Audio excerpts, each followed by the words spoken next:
In this video, I'll show you how to order on the Temu app with cash on delivery.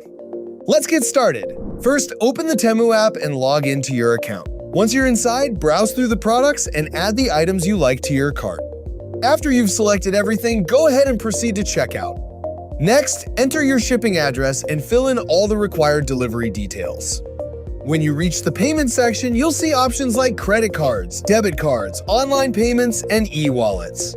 Now here's the important part. In most regions, Temu does not offer cash on delivery. Because Temu mainly focuses on digital payments to keep transactions secure and make the delivery process faster and smoother.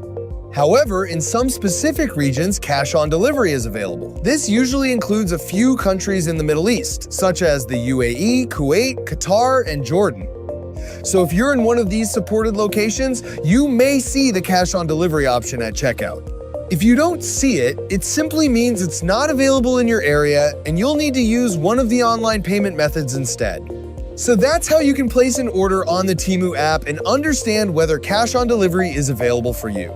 That's all for this video. I'll see you in the next one. Thanks!